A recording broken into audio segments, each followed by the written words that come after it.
Hi, this is Corrupt with BloodyTech. I recently got to try out the Titanfall beta.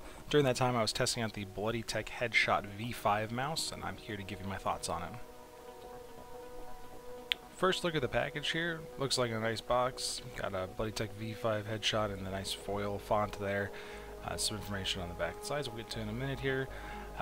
But opening it up, mouse looks pretty nice. First impressions, looks like a slick mouse. I really like the wide handle on it.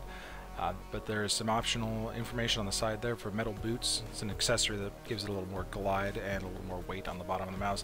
Did not come with this package though. Some stats on the side, but on the back is information about the core system. This is software that allows you to change settings on the fly with BloodyTech, and some specifications on this side. Let's get her open. A couple accessories on the inside. This is the Headshot Quick Setup Guide. This comes in 5 different languages, but it's got information on the cores and getting your mouse set up to your specifications quickly.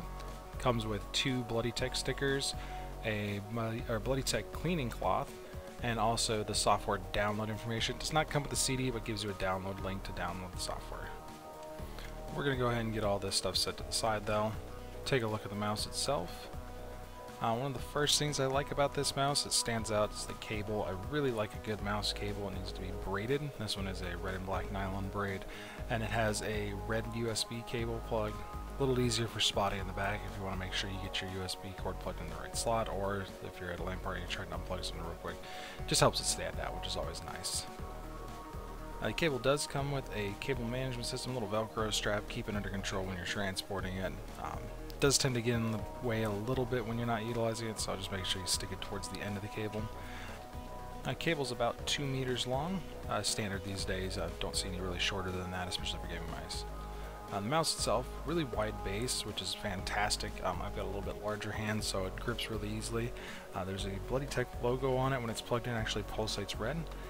The thing that I do like the most about this mouse is the deep click range on it. The mouse click actually goes all the way towards the back of the mouse. Usually with some mice you'll get a poor click range on it where you have to be way up on the mouse. This one, if you end up sliding a little bit, you can actually click back towards the base. There are 3 core range buttons. These ones are the ones that manage your software change settings. These ones you can preset up with the BloodyTech software to your specifications, so you don't have to use what comes in the box. They stay flush underneath the mouse button, so I've never actually bumped them while using the mouse. It's really nice. Flywheel's textured, doesn't have a lot of spin to it, so it's very quick fly. More importantly with it for me is that as I'm utilizing it, I don't find that I'm hitting the core buttons. My finger doesn't drag and bump anything that's sticking up too far. So everything's nice and flush with the mouse. There's no extra buttons sticking up too far, and I've never accidentally bumped anything. Bottom of the mouse, we got our 4 plastic boots. These are replaceable with the metal boots that are an additional purchase through BloodyTech. Just some other support information on the bottom there. Your serial numbers listed as well as the website. We want to grab the cleaning cloth here to show you one of the nice features about this. Instead of having an exposed view hole that can collect lint and dust and other things over use, this has a covered shield on it. That's why you get this cleaning cloth. There's a small window at the bottom that's got a plastic covering, so that way you don't actually collect any debris, and if you do happen to collect a little bit, it's got a really easy to wipe surface. The cleaning cloth wipes it clean. I've never run into any tracking issues with it, and this has been incredibly easy to keep clean. It's probably one of my favorite things about the mouse is that it stays so clean and tracks so well through a lot of use. Mouse is fairly lightweight, only 1 or 2 ounces. It's a 5-button mouse designed for right-handed users. There are 2 buttons on the side here where the thumb goes. I personally am left-handed, so I can't really use the thumb buttons except for with my ring finger. However, the mouse is of a nice ambidextrous design, so I don't find that I'm having to deal with an additional curvature on either side. So it fits fantastically as a left-handed user.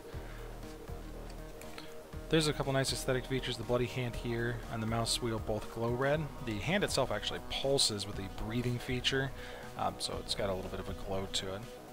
This has been Corrupt with BloodyTech for the BloodyTech V5 Headshot mouse. You can find me on twitch.tv/corrupt and on Twitter @corrupt. We'll be getting ready for the Titanfall launch here on March 11th. See you around.